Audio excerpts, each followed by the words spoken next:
අදත් යමුද මාත් එක්ක දකුණට? ඉතින් යාළුවනේ ඔයාලා හොඳින් නේද? අද මට දකුණ විශේෂයි.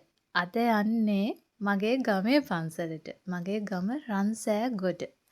ඉතින් මං පෙර පාසල් ගිය, මං දහම් පාසල් ගිය තේරෙන කාලේ ඉඳන් අපි ගිය පන්සලට අද මං යන්නේ. ඉතින් මේ පන්සලේ ලස්සන ඉතිහාස කතාවක් තියෙනවා. මහා වංශයේ පවා සඳහන් වන දප්පුල රජතුමාගේ කාලෙන් එන ලස්සන කතාවක්. මේ රන්සෑගොඩ මගේ ගමට නම ලැබුණු හැටි, මේ පන්සල නිසා මගේ ගමට නම ලැබුණු හැටි අහලා බලමුද? හරිම ලස්සන කතාවක් රජ කාලේ. මගේ ගමේ අය මේ කතාව අහලා තිබුණට මං කියනවා පිටපළාත්වල ඉන්න ඔයා මේ කතාව අහලා නැහැ මේ රජ කාලේ කතාව. ඉතින් එන්න යාළුවනේ මේ ලස්සන කතාව අහන්න. ඇත්තටම ලස්සන කතාවක් මේක. ඉතින් මුලින්ම මං ගෞරවයෙන් මතක් කරනවා දැනට වැඩ වාසය කරන නායක හාමුදුරුවන් ගොම්බද්දල මරිය රතන හාමුදුරුවන්ට নমස්කාර පූර්වකව ස්තුතිවන්ත වෙනවා. මොකද අපි පොඩි කාලේ ගියපු පන්සල. ඒ වගේම දැන් අපි යනකොට පිටගමක ඉඳන් දැන් අපි මේ ගමට ගිහින් මේ අපේ පන්සලට යනකොට දැනෙන්නේ මාර හැඟීමක්. ඒක කියන්න බෑ ඇත්තටම. දැන් ගොඩාක් පන්සල දියුණු වෙලා මේ නායක ගොම්බද්දල මරිය රතන හාමුදුරුවන් ගොඩාක් පන්සලේ දියුණුවට කටයුතු කරලා තියෙනවා. ඒ හාමුදුරුවෝ ඇත්තටම ඉදිකිරීම් කටයුතු කරමින් ඒවට මඟ පෙන්වමින් ඒ පන්සල ගොඩාක් දියුණුවට අරගෙන යනවා. ඉතින් ඊට කලින් හිටපු රේවත හාමුදුරුවන්, සෝමනන්ද හාමුදුරුවන්, රන්සෑගොඩ ධම්මදිනී හාමුදුරුවන්වත් මම নমස්කාර පූර්වකව මතක් කරනවා. ස්තුතිවන්ත වෙනවා මේ හාමුදුරුවරුන්ටත්.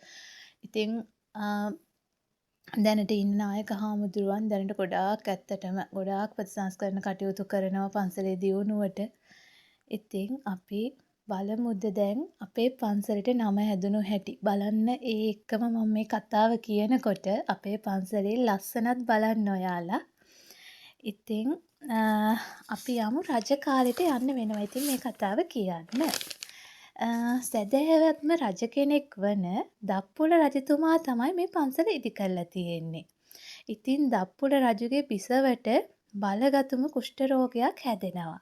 ඉතින් මේ ලෙඩේ සුව කරගන්න රාජකීය පෙරහැරකින් රන්සෑගොඩ කොස්ගහ හේන නම් ස්ථානයට මේ රාජකීය පෙරහැර පැමිණෙනවා. එහි බලගතු හාස්කම් තියෙන නුගරුකක් තියෙනවා.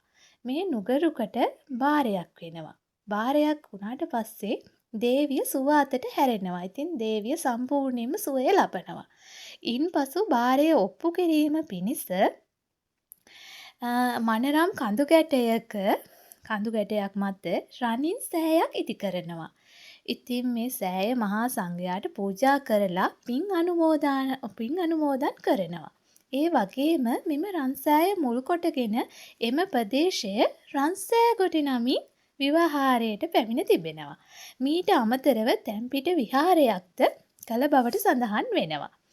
ඉතින් රන්සෑගොඩ ගම්වරය දප්පුල රජුගෙන් බිහිවනවා. ඒ වගේම රුහුණු රට ඓතිහාසික දෙවිනුවර ශ්‍රී විෂ්ණු දේවාලය හා ආශ්‍රිතව ආගමික වටපිටාවක්ද මින්පස්සේ බිහි වෙනවා. ඉතින් බෙන්තර ගඟෙන් මෙහා තියෙන මේ චෛත්‍යහාසික රාජමහා විහාරයට ඔන්න ඔහොම තමයි නම ලැබෙන්නේ. ඒ වගේම මේවා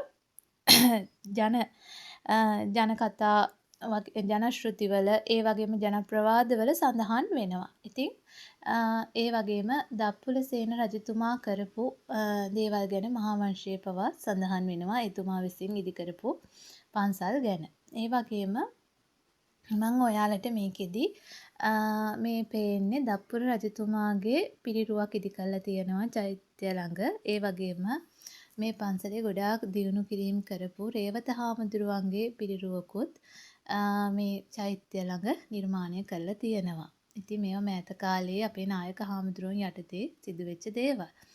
ඒ වගේම මම ඔයාලට කියනවා තව කතාවක්. මේ කතාව ගැන ඇත්තටම මම ගොඩක් දේවල් දැනගෙන හිටියේ නැහැ. මම මේ පන්සලට ගිහිල්ලා වීඩියෝ ටික අරගෙන අපේ පන්සලෙන් එන්න හදනකොට මට අහම්බෙන් මාමා කෙනෙක් හම්බ වෙනවා. මේ මාමා තමයි මගෙන් අහන්නේ මේ පන්සලේ කතාව ගැන දන්නවද කියලා. ඇත්තටම මං හිතනවා මං යන තැන් වලින් මං කරන්නේ ගොඩක් ව්ලොග්ස් කරන්නේ මේ පන්සල් ගැන. ඉතින් මං හිතනවා මට ලැබුණු ආශිර්වාදයක්ද කියලා. මොකද මම වීඩියෝ ටික අරගෙන එන්න හදනකොට මේ මාමා ඇහුවේ මගෙන් ඔය පුතේ ඔයා දන්නවද මේ පන්සලේ කතාව කියලා. මං කිව්වා නෑ මාමේ මම වීඩියෝ වගේක් දාන්න මේ පන්සල ලස්සනයි. ඒක නිසා ගත්තේ. ඒත් මම මේ කතාව නම් ගොඩක් දන්නේ නෑ කියලා. ඊට පස්සේ තමයි මට කිව්වේ මෙන්න මෙහෙම කතාවක් තියෙනවා. මං කියන්නේ මේ බොරු නෙවෙයි කියලා කතාව කියලා. මට කිව්වා චෛත්‍ය ළඟ ගිහින් බලන්න පුතේ. පුවරුවක සඳහන් කරලා තියෙනවා මං කියපු කතාව කියලා. ඇත්තටම මට මේ හරි සතුටු හිතුණා. මොකද නිකන් අපේ පන්සල කියලා ලස්සන වීඩියෝවක් දානවට වැඩිය මේ පන්සලේ කතාව ඔයාලත් එක්ක බෙදා ගන්න ලැබෙන එක කොච්චර දෙයක්ද. ඉතින් මං හිතනවා ඒකත් මට ඇත්තටම ලැබුණු ආශිර්වාදයක්ද කොහෙද. ඉතින් ඔයාලා මේ කතාව අහලා ඇත්තටම මං හිතනවා මේ පන්සල ගැන හොයන්න කැමති වෙයි, දකින්න කැමති වෙයි, බලන්න කැමති වෙයි. ඉතින් මේ පන්සල ඇත්තටම ලස්සන පන්සලක්. ඉතින් එන්න අපේ ගමේ මේ පන්සලට වන්දනාමාන කරගෙන යන්න කියලා ඔයාලට මම ආරාධනා කරනවා. ඉතින් බලන්න මේ ලස්සන පිළිම, ඒ වගේම මේ ලස්සන විහාරයක් තියෙනවා පිළිම වලින් පිරුණු ලස්සන. ඒ කියන්නේ හැම දෙෙම වෙස්සන්තර ජාතකය, යශෝදරා දේවියගේ සහ සිදුහත් කුමාරයාගේ සරණ මංගල්‍ය, ඒ වගේ ගොඩාක් කතා ලස්සනට ඇත්තටම මේ අඹලා තියෙනවා ඇතුලේ විහාරකේ. ඉතින් මේවා ලස්සනට පොඩි අයට ගොඩාක් මම හිතනවා පාඩම් වලට ඒවට ගොඩක් මතක තියාගන්න ලේසියි. මොකද ඒවා අර ඇත්තටම සිදු වෙලා වගේ පේන දේවල්නේ. ඉතින් මම ඔයාලට ආරාධනා කරනවා ඇවිල්ලා මේ පන්සලේ සුන්දරත්වය, ලස්සන, ඒ වගේම වන්දනාමාන කරන්න කියලා. ඉතින් මේ පන්සලට එනවා නම් මම ඔයාලට කියන්නේ මාතරේ ඉඳන් මාතර දෙයියන්දර, මාතර මේ කොටපොළ, ඒ වගේම බස්සල ආවොත් ඔයාලට බහින්න පුළුවන් රන්සෑගොඩ පන්සල ළඟම. ඉතින් බැහැලා බැහැලා මේ පන්සලට යන්න පුළුවන්. ඒ වගේම මතක් කරනවා යාළුවනේ මගේ වීඩියෝ බලන ගොඩක් යාළුවෝ ඉන්නවා. ඒ වුණාට ගොඩ දෙනෙක්ට සබ්ස්ක්‍රයිබ් කරන්න අමතක වෙනවා. ඉතින් ඔයාලගෙන් ආදරෙන් ඉල්ලනවා මේ විනාඩි 7යි ගාන මට දුන්නා වගේම මාව සබ්ස්ක්‍රයිබ් කරන්න කියලා ඔයාලගෙන් ගොඩාක් ආදරෙන් ඉල්ලනවා. ඔයාලට බුදු සරණයි, දෙවි පිහිටයි, හැමදාම කියනවා වගේ රජ්ජුරු බණ්ඩාර දෙවි පිහිටයි.